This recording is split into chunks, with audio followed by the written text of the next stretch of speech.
You, John Fitzgerald Kennedy, do solemnly swear. I, John Fitzgerald Kennedy, do solemnly swear. That you will faithfully execute the office of President of the United States. That I will faithfully execute the office of President of the United States. And will, to the best of your ability. And will, to the best of my ability. Preserve, protect, and defend the Constitution of the United States. Preserve, protect, and defend the Constitution of the United States. So help you God. So help me God.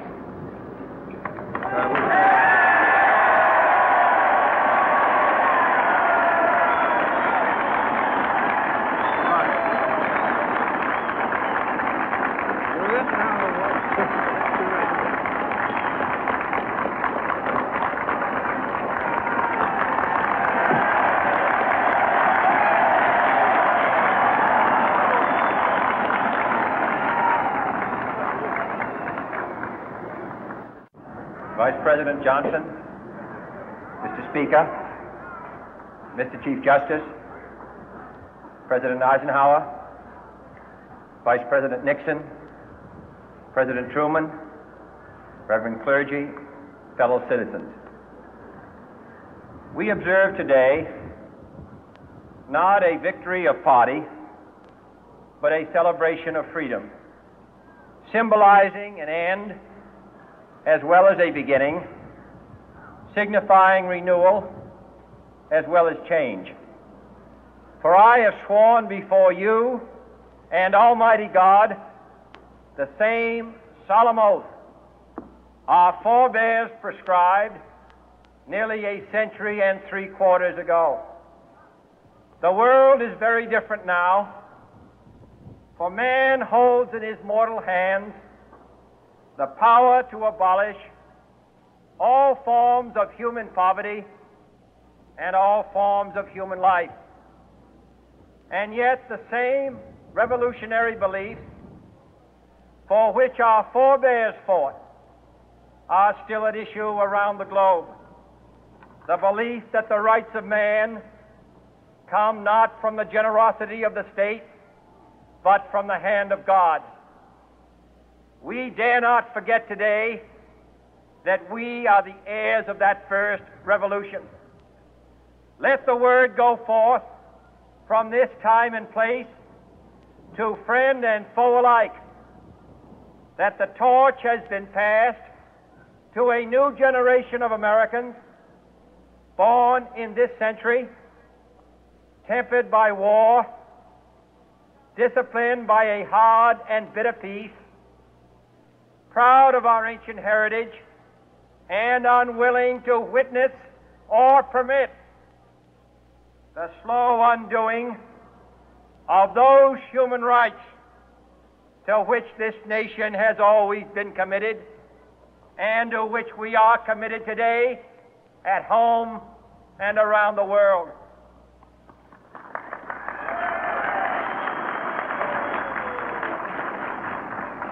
Let every nation know, whether it wishes us well or ill, that we shall pay any price, bear any burden, meet any hardship, support any friend, oppose any foe to assure the survival and the success of liberty.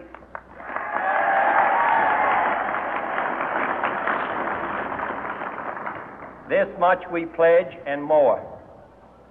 To those old allies whose cultural and spiritual origins we share, we pledge the loyalty of faithful friends. United, there is little we cannot do in a host of cooperative ventures. Divided, there is little we can do, for we dare not meet a powerful challenge at odds and split asunder. To those new states whom we welcome to the ranks of the free, we pledge our word that one form of colonial control shall not have passed away merely to be replaced by a far more iron tyranny.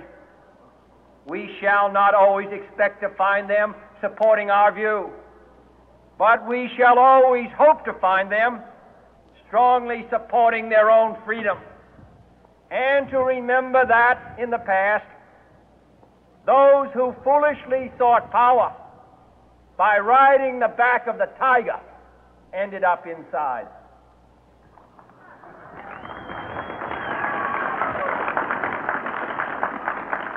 To those people in the huts and villages of half the globe struggling to break the bonds of mass misery, we pledge our best efforts to help them help themselves for whatever period is required, not because the communists may be doing it, not because we seek their votes, but because it is right.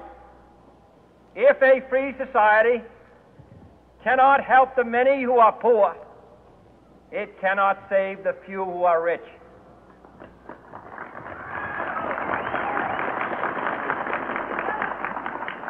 To our sister republics south of our border, we offer a special pledge to convert our good words into good deeds, in a new alliance for progress, to assist free men and free governments in casting off the chains of poverty. But this peaceful revolution of hope cannot become the prey of hostile powers. Let all our neighbors know that we shall join with them to oppose aggression or subversion anywhere in the Americas. And let every other power know that this hemisphere intends to remain the master of its own house.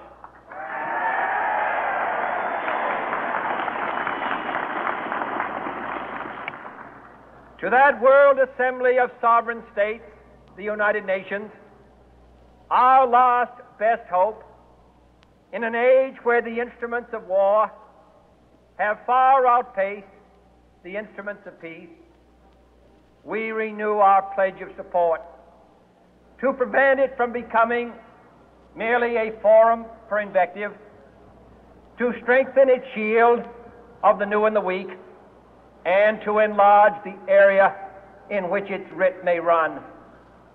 Finally, to those nations who would make themselves our adversary, we offer not a pledge, but a request that both sides begin anew the quest for peace. Before the dark powers of destruction, unleashed by science, engulf all humanity in planned or accidental self-destruction, we dare not tempt them with weakness, for only when our arms are sufficient beyond doubt can we be certain beyond doubt that they will never be employed. But neither can two great and powerful groups of nations take comfort from our present course, both sides overburdened by the cost of modern weapons, both rightly alarmed by the steady spread of the deadly atom, yet both racing to alter that uncertain balance of terror that stays the hand of mankind's final war. So let us begin anew, remembering on both sides that civility is not a sign of weakness, and sincerity is always subject to proof. Let us never negotiate out of fear, but let us never fear to negotiate.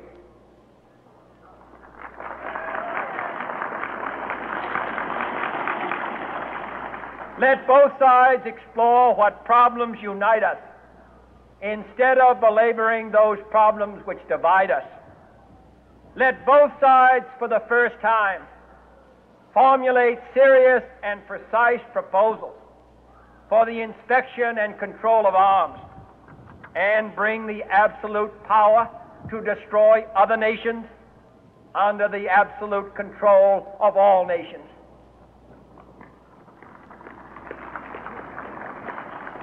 Let both sides seek to invoke the wonders of science instead of its terrors.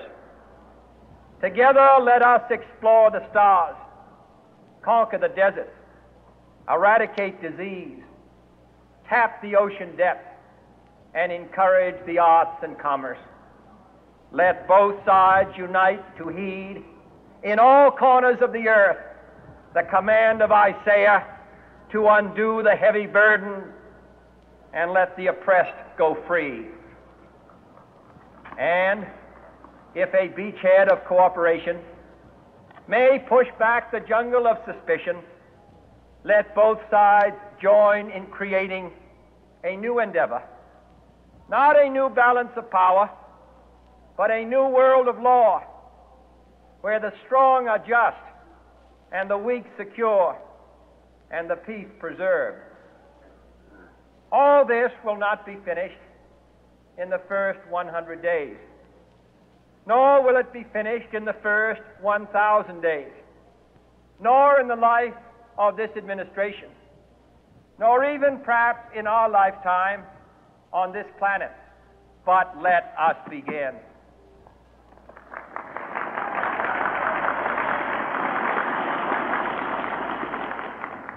In your hands, my fellow citizens, more than mine, will rest the final success or failure of our course.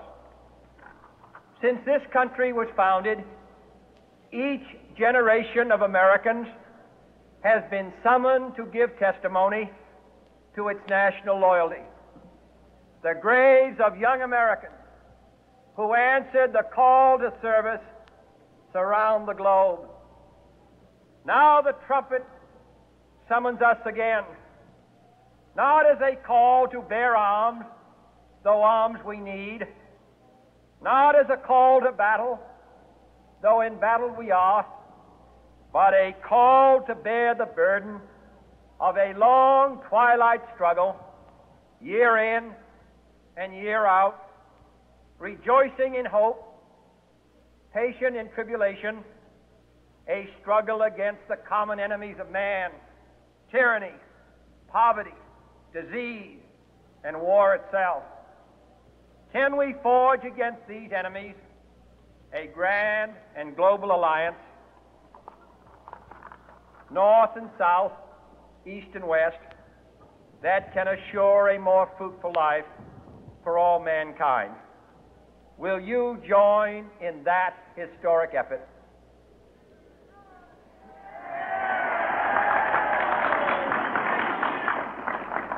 In the long history of the world, only a few generations have been granted the role of defending freedom in its hour of maximum danger. I do not shrink from this responsibility. I welcome it.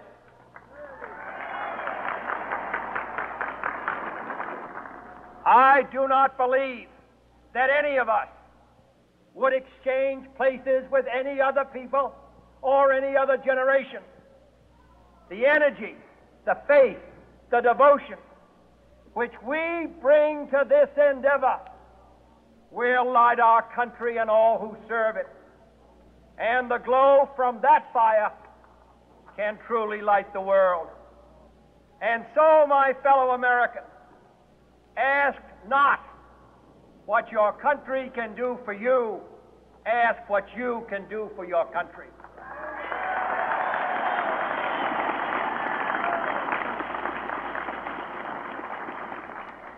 My fellow citizens of the world, ask not what America will do for you, but what together we can do for the freedom of man.